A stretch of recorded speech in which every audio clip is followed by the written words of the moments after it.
Hey there, Mama. You're listening to the Lift the Shame podcast. I'm your host, Crystal, mama of 5 and your family's intuitive eating dietitian, here to help you cut through the diet culture clutter so you can enjoy freedom with food as a family.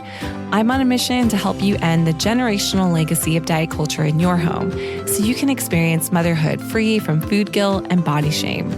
Listen in weekly for guidance on how you can ditch diet culture, heal your relationship with food and your body, and confidently raise intuitive eaters. Let's dive in and lift the shame together. Hey Mama, welcome back to the show. I'm so glad that you're here for another episode, and we are continuing answering all of your frequently asked questions about kids and sweets on today's episode. So if you missed last week's episode, I answered some of your frequently asked questions, including how do we navigate cavities and sweets, and what about kids ages 2 and younger, or when should you start introducing sweets, and how frequently to be offering sweets. So if you didn't get a chance to listen to that one, check out part 1 of your frequently asked questions. So today we are diving into part 2 with another great listener question. And I always appreciate hearing from you and appreciate the time that you take to tune in and to send over your questions. And just a friendly reminder that you can always connect with me via email at hello@crystalcargis.com or on Instagram at crystalcargis. And I always love hearing from you and just wanting to know what questions are on your mind. And this was a really great question. And at first, when I was thinking through this, I was hoping to plug in some other questions in here as well. But I just felt like this question in particular was such a relevant topic that it would make sense to devote just a whole episode to it. So I'm hoping that we can potentially do a part 3 with some of your other questions. But for today's question, we really want to dive into this topic, particularly as it pertains to teens and sweets. And so I will be talking a little bit more about teens. However, I do think there's a lot of things in here that are applicable for kids regardless of their ages. And you might find that there's some things in this episode that are applicable to you as well as an adult. So I'm excited to dive in with you today on this topic. And first, I do just want to preface our conversation here with a disclaimer and just a reminder that this podcast is for educational and entertainment purposes only and is not meant to be a substitute for a professional nutrition consultation. So if you are looking for more individualized help and support, that is something that I would also love to help you with and would be happy to answer more questions about that if you'd like to connect with me. So with that being said, let me go ahead and read to you our listener question, and then I will just share some thoughts about it. And this mama shares, my 14-year-old is displaying tendencies towards binge eating chocolates and highly processed sweet stuff. I've raised her away from those types of foods, but now that she can access them herself, she's really going for it. How should I manage these teenage years? I'm feeling like she's out of control. I've started to buy a lot more chocolates and sweet stuff to have in the house, but she just eats it all. She eats everyone else's share of it too. Her appetite for sweets seems insatiable. What do you recommend here? Such a great question. And I just want to say thank you, first of all, Mama, for your courage and for your bravery in sharing this situation that I think many people can relate to. And I do also just want to encourage you, the fact that you are thinking about these things, that you've taken steps to normalize these foods and be intentional about bringing them into your home, says so much about you and how much you care about your daughter and her relationship with food and her body. And you are already doing so many positive things for her. And so I just want to share that right off the bat. And also, as we dive into this conversation, I just also want to normalize how challenging some of these things can be. Depending on your social circles or who you're following on social media, we hear these ideas, we hear these strategies, and sometimes when you go to actually implementing them, things can feel a little bit chaotic. What am I actually doing? Is this actually working? And oftentimes what I see too is that sometimes things feel like they get worse before they get better. And I'm hoping that just with some of the things that we can share today on today's show that it might be helpful and encouraging to you. And also like acknowledging that sometimes it's just hard, and especially with teens. And this question really hits on a common topic that I see with a lot of kids in general, that oftentimes as parents, we feel like we are capable of kind of gatekeeping and controlling what our kids eat, what they have access to. But as soon as they start to get older and have more independence and autonomy and control over the foods that they have and that they get access to, we can feel like all of that control that we had, or that pseudo control that we had before, is kind of just going out the window. It can be challenging in a lot of different ways to navigate this. And I wish I was just having coffee with you and, really getting to know you and understand the situation a little bit more. And sometimes that's the hard thing about frequently asked questions, is that, it's hard sometimes to get the full story about what's happening. And I guess some follow-up questions that I would want to kind of think about, first of all, is, what are the eating behaviors that you're actually observing? And oftentimes when we're talking about binge eating, we are talking about patterns that might include hoarding food or eating large amounts of food when not physically hungry. This can also look like erratic eating behaviors, or a consumption of a large quantity of food in a short time period. We might also observe that there's a lack of control over one's ability to stop eating. And there's also different like social, signs and symptoms that we would see as well, like eating alone or in secret, or maybe avoiding social situations in which food might be present. So these are some things that we would look for when we're thinking, is it binge eating behaviors? Sometimes we do see kind of erratic eating in teens, and sometimes that can be related to changing appetites or fluctuations in their growth that's happening. Or, let's say your teen has been at school all day and then had practice and then comes home and just seems ravenous. Sometimes that can be related to not getting enough to eat earlier in the day. So I would be curious just to kind of understand more, like, what are the eating behaviors that are actually being observed? And sometimes certain eating behaviors in our child can feel more problematic due to our child's body size. So that's something I gently want to point out too. Sometimes we're uncomfortable with how our child seems to be engaging with food because of the size of their body. And, one thing to just kind of ask yourself is, if my child was in a different body size, would that make me feel any different about the behaviors that I'm currently observing? But from this question, there definitely seems like some different layers here that I'd love to kind of dive in. And, first, what I'd like to do is just kind of talk about some of the common reasons why we might see binge type of eating behaviors develop in kids and teens. And then as well, I just want to give you some tips on how you can approach it. And again, this is definitely a big topic, and I know I'm not going to be able to necessarily get to everything today or cover everything in as much depth as I wish I could. So if I'm talking through things or you're listening to things that seem to really be resonating with you and you'd like some more information, definitely connect with me. I'd love to kind of hear what is resonating with you and what you'd like to hear more about. So first, let's talk about some common reasons why we may observe or see binge eating behaviors. And some of these might surprise you. I think one of the common ones that we tend to think about is like emotional eating. Like that's a common thing. Like, just eating for emotional reasons because I'm eating and I'm not actually physically hungry, but it feels good. And that is certainly something that can be present with some of our kids and teens. And, I actually had seen this a lot more through the course of the pandemic and kind of the aftermath of the pandemic, where kids were so socially isolated and separated from so many of the different activities that they would normally engage in.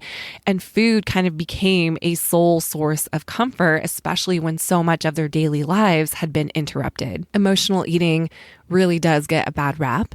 However, it can be a survival mechanism in a lot of ways, especially if our kids or teens don't have efficient coping skills to support them through different emotions that are coming up that they're not sure how to navigate on their own.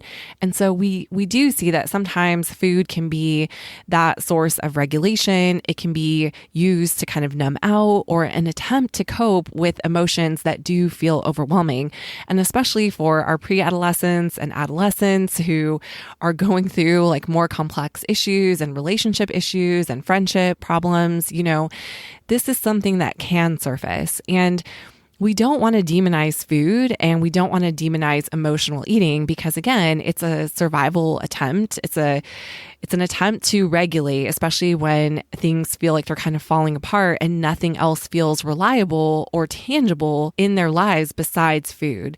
And I mean, the same is true for adults. Like I know I'm probably going to have to do a whole episode on emotional eating because, again, there's so much misinformation about it and there tends to be a lot of demonization about this behavior when, again, it's often an attempt to regulate. And the only time it really can become more problematic is if food is the only tool in the toolbox, so to say, that there are no other coping skills available outside of food alone. But if you think about it, like, again, food can be very regulating. It's providing a lot of sensory information to our brains, to our bodies, and it can help us feel safe, especially in situations that can feel distressing. And the only thing we want to look at a little closer, again, especially with our kids and our teens, is that the sole source of comfort that they have? Is this the only tool that they're able to utilize to navigate discomfort or distress or emotional dysregulation that's coming up for them? And if so, we want to be able to look at that a little bit closer. And in terms of giving you some tools and resources, I do want to share some things in today's episode that can help you as you navigate that with your teen and your kids. But just knowing that can be kind of a factor, a layered factor that influences binge eating behaviors. It's certainly not the only one. And that's something that I do want to explain a little bit better here is that when we see binge eating type of behaviors, there's usually multiple factors involved. Emotionally, psychologically, physically. It's kind of like a combination of, of many factors that creates a perfect storm. So as I'm talking through these common reasons, just keep that in mind. It's not usually just emotional reasons or just one isolated reason. There's usually overlapping things that are happening here that are influencing those binge eating behaviors that you may be observing. So that's number one. A second common reason here, especially when it comes to sweets, or let's say you notice that your child tends to have more erratic behaviors around certain type of foods like packaged foods or processed foods. One common reason is that there may not feel like there's enough access to those foods. And I've talked a lot about this on previous episodes, but restriction or perceived restriction can actually intensify desire for those foods. And this is something that we see in the literature, in research, time and time again, is that when a certain food, especially highly palatable foods, which if we think about what fits that equation, it's usually things that are higher in sodium and sugar and fat. So commonly like sweets, packaged foods, those types of things, right? So when highly palatable foods feel like they're off limits or when they are restricted, we actually see that kids tend to overeat them or engage in binge-like eating behaviors when access is made available. And so it sounds like this is something that you might be observing, Mama, as you're navigating this with your own teen, that, sweets may have been previously restricted and now that you're introducing them and being intentional about bringing them into the home, it feels kind of erratic because it's like, all right, we're opening access, we're providing access, but because access wasn't previously made available, we are going to see kind of this overshooting happening for some period of time until your daughter can trust that those foods are truly accessible over a consistent period of time. So one way I like to describe this is thinking about a pendulum, right? So sometimes when food is restricted or certain types of foods are restricted, like sweets, think about it like a pendulum, and like that you're pulling that pendulum all the way to one side. And what happens when you let go of that pendulum is that inevitably it has to swing way to the other side before it will even out in the middle. And think about that visual when you're thinking about bringing sweets in after they've previously been restricted. And especially for older kids, this is a longer period of time in their life where they haven't had access to these foods. And please hear my heart when I'm saying I'm not, sharing this to create shame in any way, because Mama, you have done the best that you can with the information and the resources that you have. And many of us as parents have been told we should limit sweets because that is how we raise a healthy child. Like, this is a common narrative that many of us have been inundated with as we're parenting our kids. And so what happens though is that child becomes more obsessive about those foods. And then when we start trying to normalize them, there is going to be that period, that inevitable period where your child kind of swings to the other side. It's like almost like you're opening a dam and all the waters are flooding out. And so it does take consistency. And often this period of time can be the most uncomfortable for a lot of parents is, just kind of staying consistent and continuing to bring those things in the home, even though it feels like that's all your child's eating or that your child only seems to be seeking out those foods. That's definitely an expected ramification that occurs when those foods have been restricted or there's that history of sweets restriction. So, this is where making them accessible, continuing to buy them, continuing to provide them and offer different options, different, varieties. And this doesn't mean like, go to town and just buy the whole sweet section out of your grocery store and have that consistently available. There's definitely some nuance here, but the goal is that, your child can start to trust and feel like, okay, these foods are always going to be part of my future. And I don't have to, go wild over them every time they're available because I know that they'll always be here. And that is what really helps our child start to reconnect to their body's cues when they're able to eat, not out of fear of missing out or fear that this is not going to be available again. When those things start to dissipate, it decreases anxiety around that food not being available. And they're really able to get to a place where they can self-regulate those foods. So, this is a common reason and something that we would expect to happen as a result of these foods being previously restricted. But again, not to create shame, but just to kind of understand the bigger picture. And again, keeping that visual of the pendulum in mind. Sometimes the older a child is, the longer it may take for them to really trust that these foods are available when they start to see that, okay, I get to have some with lunch and dinner. I get to throw some in my lunchbox. I can have some when I get home from school. That repetition over time and consistency with it will help. It will help normalize that pendulum into that middle area.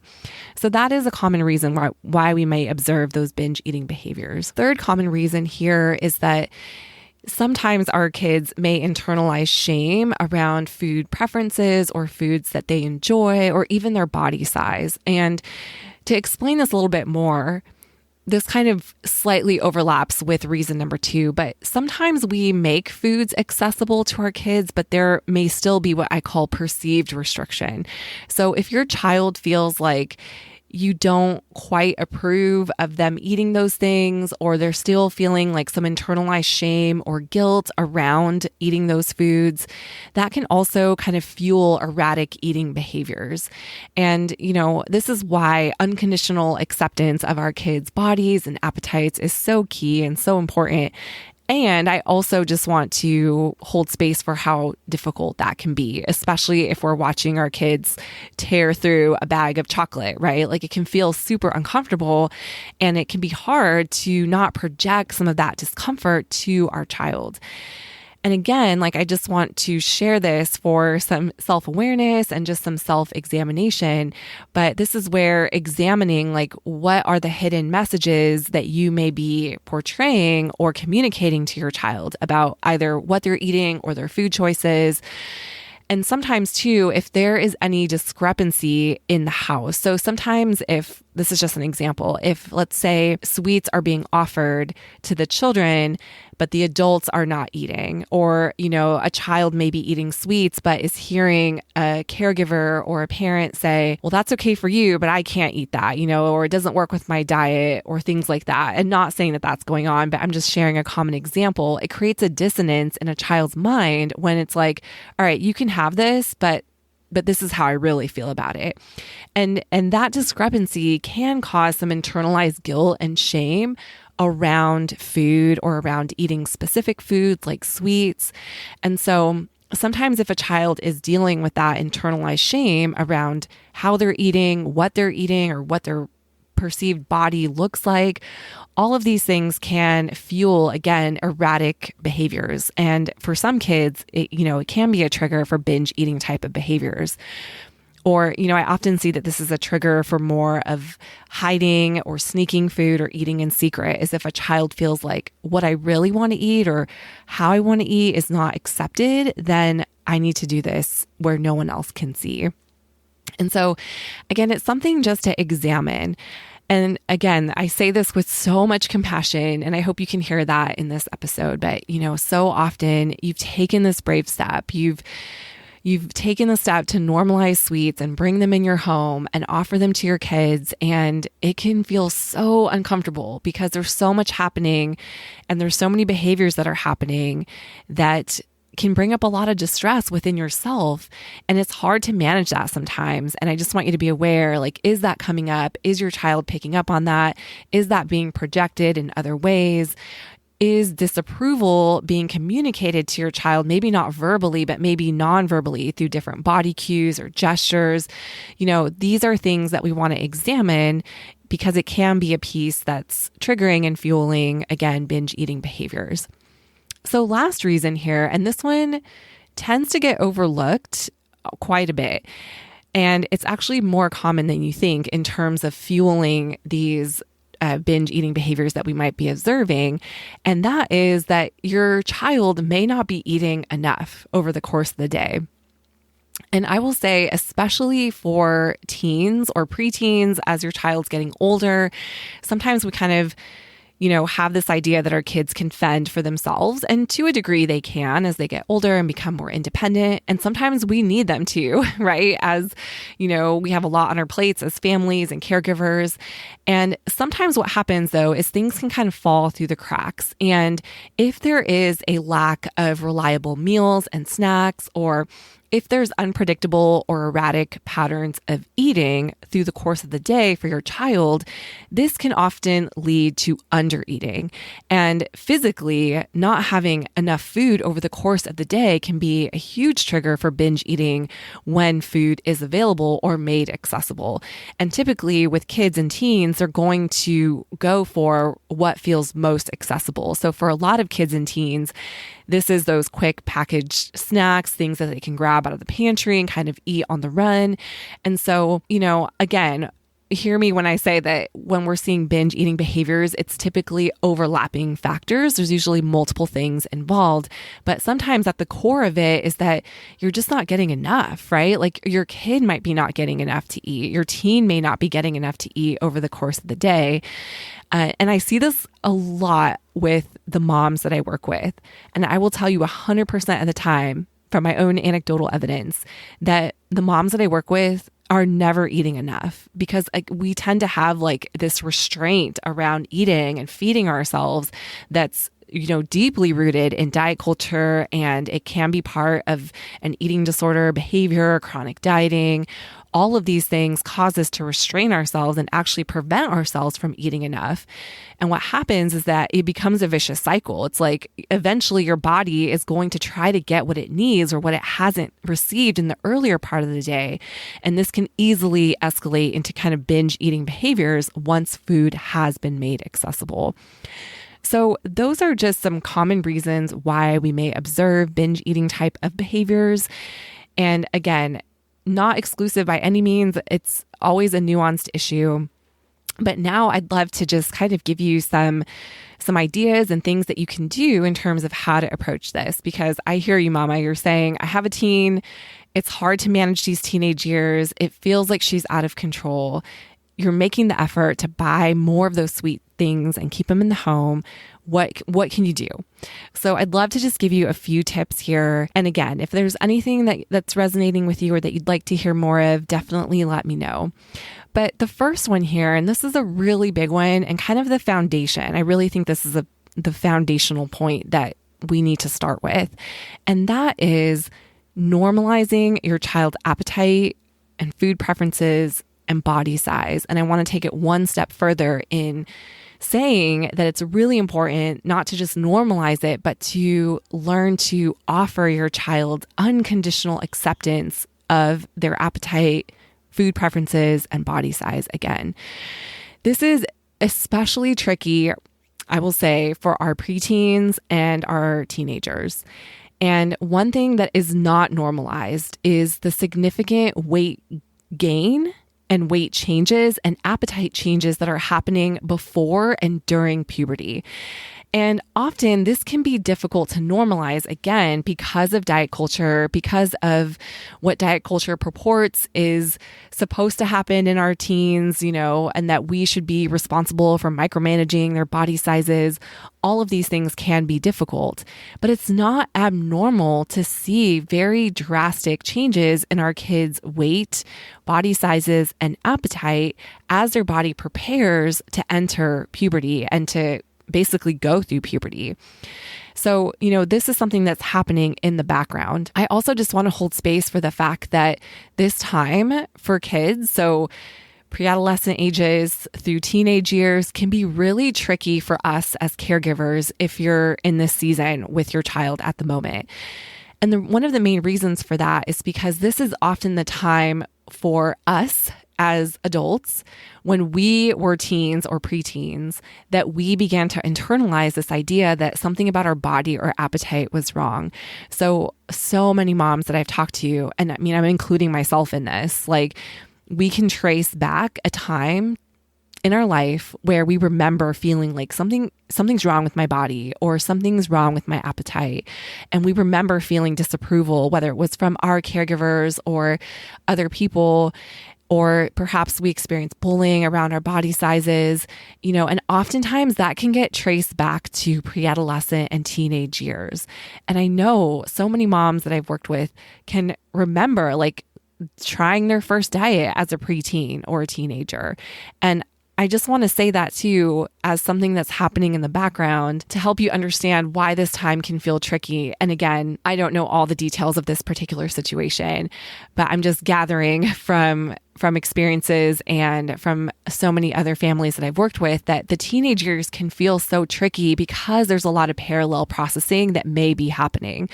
It's like, as a parent, you remember going through those teenage years and having a ravenous appetite, or your body changing and, feeling like you couldn't fit into your clothes or things like that. And all of a sudden now you're navigating this with your own child. And it's like, boom, all that pain and distress from those years is being resurfaced, like bringing right back to the surface. And that can feel really uncomfortable and hard to deal with. So I just want to hold space for that too, because that's a really big issue that can be happening as you're navigating all these other issues with your own child. And let's not forget that our culture is deeply fat phobic and believes that weight gain predicts poor health rather than indicates healthy growth. And, we are living in a body toxic culture, and something as normal as pubertal weight gain is pathologized and questioned. And, this is probably something that a lot of parents of teenagers and preteens are feeling and experiencing. It's really challenging to hold these things and say, it's okay that these things are happening, rather than feel like this is a problem that I have to fix. However, like coming back to your values and knowing like, I want my child to have a healthy relationship with food and their body. And it's important to realize that how you feel about your child's eating and weight is going to make an impact on how your own child feels about food in their own body. It's very interconnected. And, developmentally, our kids are very attuned to our emotional responses and to our nervous system. And so it's important to know, like, if you're feeling dysregulated because of your child's eating behaviors or the behaviors that you're observing, they are likely picking up on that. And more often than not, that can actually intensify the behaviors that are already there. So I just want to encourage you, again, like as a foundational point, to really practice that unconditional acceptance of your child's body and your appetite, and know that at the end of the day, the most important thing that you have is your relationship with your child and the relationship that you're cultivating with them. And sometimes we miss out on actually cultivating a relationship with our child because we're so fixated on achieving a certain outcome with them, right? Like, we want to see them have a certain body size, or we want to see them eat certain foods because that would make us feel better, or that would help us feel reassured in some way or another. But if we are too connected to a particular outcome, again, it prevents us from cultivating a relationship with our child and actually connecting with them. And that is what our kids need most from us at the end of the day, is connection. And in order to connect with your child, it requires so much acceptance and less judgment. And again, I know it's easier said than done. And as a mom who is a constant work in progress, I can totally vouch for that. And again, I just want to put that at the forefront. Like, this is what we're aiming for. It's not about necessarily correcting these behaviors, but cultivating a relationship that fosters connection and that allows your child to grow into the person they're meant to be. And when we can, release our expectations and our outcomes and any judgment around how our child is developing and growing, it really does allow space for more connection and allows our child ultimately to feel safer with us. Because it's key to remember that so much of how we're feeling is being felt by our child. And I really believe that our kids can pick up on our judgment, our hidden judgments and feelings and discomfort around how they may be eating. And so learning how to work through those and manage those is really essential to supporting their positive relationship with food. And if all of this sounds new to you and you are just like, I don't even know where to start, but I know I want to change something about myself or my relationship with food, I would love to just refer you back to our episode on reparenting yourself around food and your body. That can be a great place to start, and I will put a link to that episode in the show notes for you. Let's talk about some other tangible things that can help support you through this. So another tip here is just making sure that your child has enough access to food and reliable opportunities for eating. This is especially important during the teenage years where eating can become more haphazard. So as your child is getting older, they're going to naturally be more influenced by their peers and what their friends are doing. And sometimes, our teens are sleeping in a little bit later and not eating breakfast, or maybe not eating lunch at school because different activities, or maybe their friends are not eating, and then they come home ravenous, right?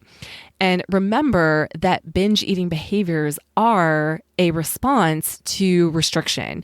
So even if your teen or your child is not intentionally restricting, even if they're just busy or they're preoccupied with so many other things that are happening during the day that they're not getting enough to eat, that can still be a trigger for those binge eating episodes that are happening at different times of the day. And oftentimes I hear from a lot of parents, and I see this myself with my own kids, when they come home from school, they are hungry, they are ready to eat. And oftentimes I'm preparing a meal, not just a snack, because they're hungry. They haven't eaten as much as they've needed during the course of the day. And this is especially true for kids who are neurodivergent and just more easily distracted and maybe having a harder time focusing on carrying through certain tasks. I mean, that this can all be things that are happening in the background, but it's a good place to start to just kind of get curious of what does your child's eating patterns generally look like over the course of the day? Are they getting reliable access to food? And are they getting reliable access to preferred foods? So we want to make sure that, things that are acceptable to our children are being offered alongside other foods that they're learning to eat at regular increments throughout the day. And oftentimes this requires a lot of just pre-planning and thinking on our part as parents. And sometimes we tend to lose sight of this a little bit as our kids get older, again, because there can be a general assumption that, they can grab something on their own, or, they can kind of fend for themselves or grab that snack. But again, sometimes they need us to, actually step up to the plate and be the one to put something together and provide it to them. And I find this true, especially for my kiddos who are getting older, that can always just send their brain and the body a signal like, oh, it's time to eat, or it's time to kind of check in with my body and get what I need. And when we can, take the initiative to provide regular meals and snacks with a variety of different options, including accepted foods and foods that they're showing a high interest in, it really does help kind of normalize any erratic eating that can be happening throughout the day. So it's really important when we're talking about like kind of normal eating. Like really this looks like 3 meals, about 2 to 3 snacks a day. I mean, on average, every family is going to be different, but it can be helpful to just kind of take a look at what is your teenager's kind of eating behaviors or eating patterns looking like, and are they getting enough to eat? Now, I do want to just put this caveat here that if you are discovering that your teen isn't getting enough to eat, or they're not eating breakfast, or they're kind of skipping certain meals, maybe unintentionally just because they're busy, we don't want to pressure them. We don't want to, now make it this a point of contention where we're saying, hey, you got to eat. That's not necessarily the route we want to go, because that can have its own issues in itself, but more so just taking opportunities to present food and making it available. Why isn't your teen eating breakfast? Do they feel like they don't have options? Does it feel like it's too difficult to prepare something and do all the tasks they need to do in the morning to get out the door for the day? What about lunch? Making sure they feel like they have the foods that they need to pack enough options that feel good at school. Or are there other things going on? This can be a great place to kind of explore further to ensure that your child is getting enough to eat. Because remember, as long as a child is not getting enough to eat in general, just physiologically, that can fuel that urge to binge. It is amplified by the physiological cues of not having enough food. Okay. So that's something to consider. Another one here that's very nuanced as well. But, I heard in this question, my teen is just kind of going for it. And I feel like she's kind of out of control. And what do I do? Right? As kids get older, there's kind of not a lot that we can do sometimes in those situations when, the pantry is right there and your kiddo can just kind of go in there and grab what they want. And, it's where do you step in, or where do you draw the line? And this is where it's important to just be careful. Are you being too rigid? Are you maybe setting some lines that are going to be hard for your teenager to adapt to?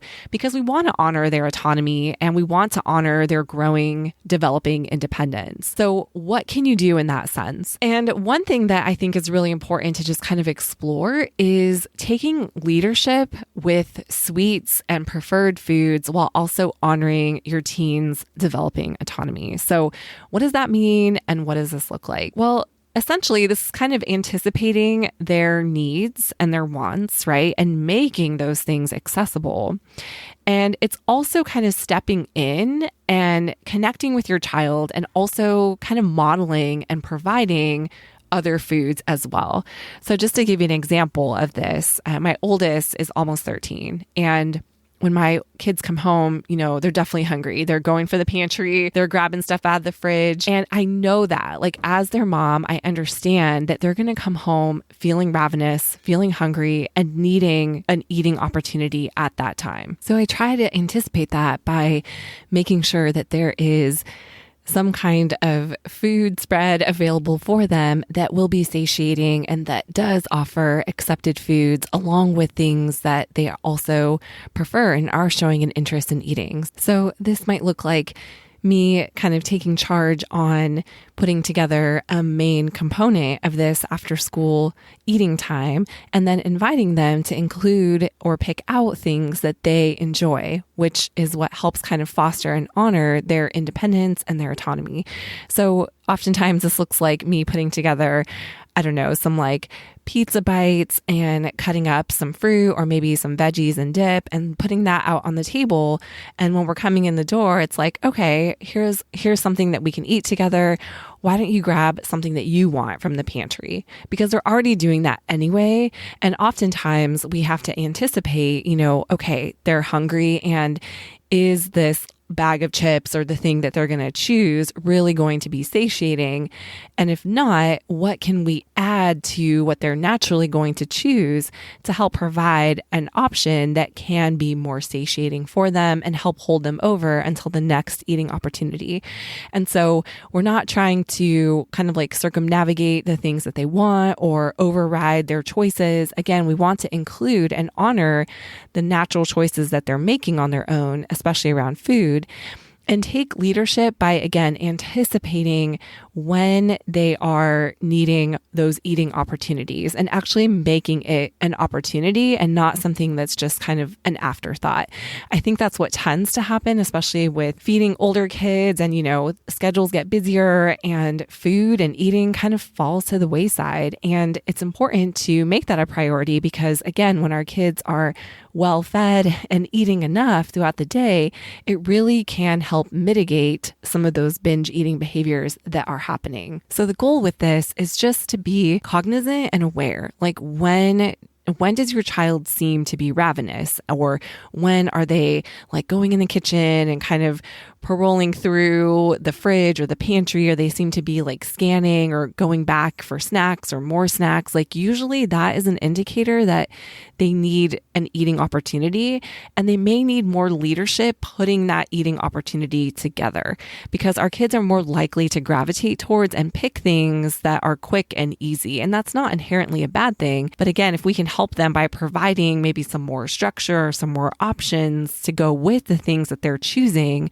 that can help create an eating opportunity that feels more satiating and not as erratic and a little more intentional, right? So this can also be a great opportunity, like I mentioned earlier, for modeling and also just creating that intentional time for connection. So this may not always happen, but it's so powerful when your kids actually see like, oh, mom's sitting down and actually eating and feeding her body. Like, it's also important for me to do that. And so often we expect our kids to do things that we ourselves are not doing or not modeling for them. And so thinking about, creating eating times that you're a part of, that you're providing food and also sitting down and eating with them. And that's a really important piece of this equation, is that we are providing food and we're modeling eating and feeding ourselves and not pressuring our kids to eat or partake in eating certain foods that we've made available. So, it's really important, again, to detach ourselves from any particular outcome or any hidden agenda of, all right, I'm going to cut up this fruit and I really want my kid to eat this instead of the chocolates that they're going for. Right? That's a hidden agenda that can interfere with the whole bigger picture here of connecting, modeling, and providing food. There's a good chance that you'll put that food out there and sit down and, try to create an opportunity to connect with your teen or your child, and that they may not be very interested or may just continue to eat their preferred or accepted food that they've chosen and kind of move on. And that's okay. You want to think about all these opportunities as exposures, and repeated experiences can help communicate this message to them. Like modeling can go so far, and it's important to remember, though, that it can take repeated experiences of watching and observing these behaviors before they may try to adapt these things for themselves. But the key thing here is anticipating your child's needs and trying to kind of pinpoint when are they more hungry during the day, when may they actually need you to step up and provide and create an eating opportunity that is giving them some options while including things and giving them permission to include the things that they like and enjoy. And this can be such a great place to plug in sweets and packaged snacks and processed foods, whatever that might look like for your family. This is a great place to plug those in and again, invite your teen or your child to say, yeah, pick out the thing that you like and why don't you bring it to the table? And I'm going to munch on some of these yummy apples and, ooh, I love this chocolate too. And it's kind of like, you're not making a big deal out of one food over another and just modeling, enjoying the variety and allowing your child to be part of that and attempting to connect with them in that experience. So again, I know this can be easier said than done, and this can be harder to adapt if this has not been something that you've been doing in your family, but just give yourself grace through this. If this is like, okay, something I want to try, I want to be more intentional about, kind of anticipating my kids' needs, providing some options for them, connecting with them, just realize this is a lot, especially if you haven't done this before, and it's okay to go slowly and to try something different and see what works for your family and kind of troubleshoot as needed. But again, when we can anticipate and, have leadership around sweets and eating with our kids, it really can go a long way, especially with our teenagers as they get older and they kind of have things on their agenda. We want them to see taking the time to stop in your schedule and whatever you're doing in the day to actually check in with your body and feed yourself and, sit down. All these things are modeling an important lesson to them. These are good behaviors to adapt over time. And not to say that every single eating opportunity needs to look a certain way, but generally when we can kind of model this picture of taking intentionality to feed ourselves, that can be something really important that our children can learn to internalize and kind of adapt for themselves as well. So last tip here when it comes to approaching binge type of eating behaviors that you might be observing in your kids or your teens. And this is kind of a big one, so I'm just going to summarize it. And again, if you want to see more information on this one, let me know. But this one speaks to kind of the emotional piece, and that is just supporting your child's emotional literacy and learning to co-regulate with your child. Again, we've talked about how binge eating behaviors can have an emotional component, meaning that sometimes we gravitate towards eating because it can feel very regulating, especially if we're feeling emotionally distressed or dysregulated or overstimulated or understimulated. I see this a lot in kids where they're either bored or, they're trying to kind of numb out from the overstimulus that's coming in. And food, again, can be a very tangible piece that provides that regulation that they're looking for. And if you think about it, eating and the act of eating is touching on many different sensory systems, and that sensory input that is being received can be very emotional regulating. So, it makes sense that it's happening. And again, eating for emotional reasons in itself is not inherently a bad thing. However, we just want to support our children in also developing other skills that can help them navigate the various different emotional states that they will experience throughout their lifetime. So, this is a lifelong skill. And I also want to say too, so many of us as parents and caregivers are trying to do things for our kids that we never had modeled to us, right?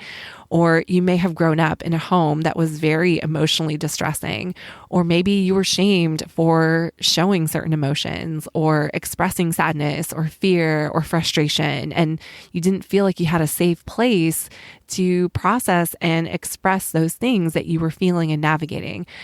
And so now to try to do this and show up for your own kids, it can be really tricky and it can be challenging. And so I say that to just, again, extend so much compassion to you as you learn to do for your kids things that you may have not modeled for yourself. And with that said, it's a process. Learning this, I think, is a skill that a lot of us are developing for the first time. And just like with any skill, like think about when your kid learned how to ride a bike for the first time. Like it's a process. It takes a lot of attempts. It takes some trial and error. It takes figuring out what works for you and what doesn't. And so as you're trying these things and working through some of these different steps, allow yourself and give yourself permission to make mistakes, and don't expect yourself to feel like I'm going to get this right out of the gate. Because like any new skill, it requires time and it requires practice. So that is very true for this whole facet here of co-regulation. And essentially that is us being able to be a safe place for our kids and being able to model regulation, emotional regulation. And this is essential because, kids don't necessarily have that skill themselves, and many adults don't have that skill, quite honestly, right? Like I said, it's something that so many of us are learning. And so, we want to think about, how can I hold space for my child? And a lot of us, if we really think about it, can identify when our child seems off, or when something's upsetting them, or, if, they seem frustrated or sad or scared. Like we can kind of pick up on that again, because just by the nature of the parent-child relationship, we are often both attuned to our emotions, to our nervous systems. And so we want to use that in our benefit to be able to read our child, but also to just help them step through and process the emotions that they're feeling, so that they don't feel like they have to resort to binge eating to navigate these emotions alone. And again, emotional eating is not inherently bad. And sometimes we're going to do it, even as adults or kids, like it's going to happen. And we also want them to have other skills to effectively process any emotions that are coming up for them. Because when our children learn how to name what they're feeling and how to have tolerance for what they're feeling and to process what they're feeling and not feel like I have to shove this down, or I have to escape it, or I have to numb out of it, again, that can be so healing and so effective for them. One big part of this is modeling, is being able to be a safe place for them to land when they're experiencing emotional distress, and to teach them how to how to regulate. And we do that through co-regulation. And some of the things that I'm learning, and again, I'm such a work in progress in this area of my own, but things like, just being able to name what they're feeling. Like, I can see that you're feeling really upset by this, or I know there's a lot on your plate right now, and this may feel really overwhelming, kind of just naming things that are coming up for them. Well, not with the intention of trying to fix it per se, but just name it and acknowledge it and help them understand that whatever they're feeling is okay, and that you are a safe person for them to process those feelings. The other thing I'm learning too is that kids and teens process things differently. And you may find that different things work differently for different kids, right? Even among my 5 children, I can see that they all respond differently to different things. And so it's kind of just adapting and working with what resonates with your individual child. But one thing that seems to resonate across the board is engaging in some kind of activity, whether it's play or like physical activity, like getting outside and walking, like being in nature. Those things tend to help my kids kind of put their guard down a little bit, where they feel like, okay, I'm kind of removed from whatever it is that's going on or coming up for me. And engaging in something while we're talking or while we're having a conversation often can feel safer for them than, having like this really intense conversation where we're like really hyper focused on what's coming up for them. Like I have some of the best conversations with my kids, like while we're, doing chores together or folding laundry, and one of them sitting there and playing, or, just starting to open up about something that's coming up for them. And so often, like I find myself like wanting to correct or, kind of interject with my thoughts or feelings. And I have to remind myself, like, just let them talk, just let them process, just validate what they're feeling and remind them that what they're feeling is okay and that they're safe. be that safe place for them and helping them learn how to co-regulate with you by maintaining just calm and like a calm presence for them can be so healing and helpful. And they learn that like, okay, when I'm feeling angry or when I'm feeling sad or when I'm feeling frustrated or overwhelmed or stressed, like these are some ways I can practically manage what's coming up for me. And just know, again, these are things that develop over time, and it's something that we are also learning alongside our kids too. So please give yourself some grace as you're thinking about this. And I'll also put some links in the show notes for you if you're interested in learning more about this, because this is an important topic, and especially for our preteens and our teenagers who are getting older and experiencing a wide variety of different scenarios and emotions. Like we want to be able to help them navigate those things effectively and not feel like what I'm feeling is so overwhelming to my body right now that I need to like dissociate from my body and numb out somehow.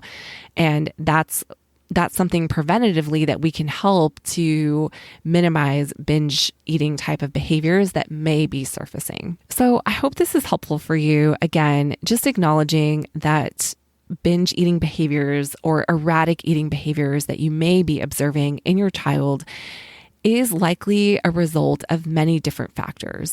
There's likely many different things that are going on. And I hope I gave you some things to just consider or be thinking about as you are potentially navigating this with your own child.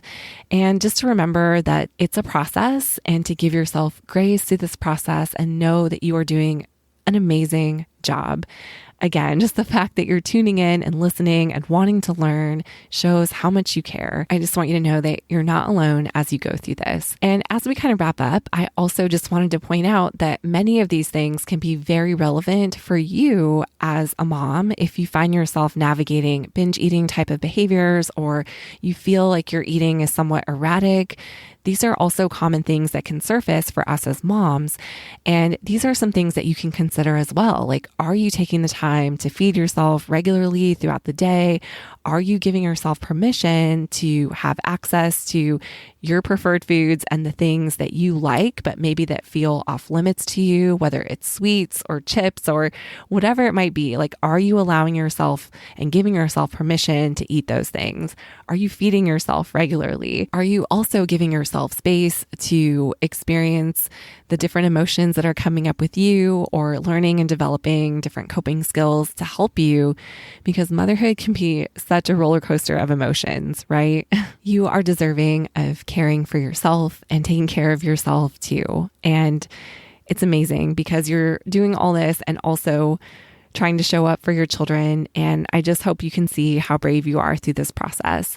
And just a friendly reminder as we close out that I do lead a free virtual support group for mothers in eating disorder recovery, or even if you're just a mom who is trying to heal your relationship with food, or food has felt chaotic to you, or you want to improve your body image, come hang out with us and Lift the Shame. It's an amazing, supportive, nurturing community with so many like-minded mothers who are really working to shift out of this old narrative and food guilt and body shame in order to support their kids to enjoy freedom with food. So I'll put a link to that in the show notes as well.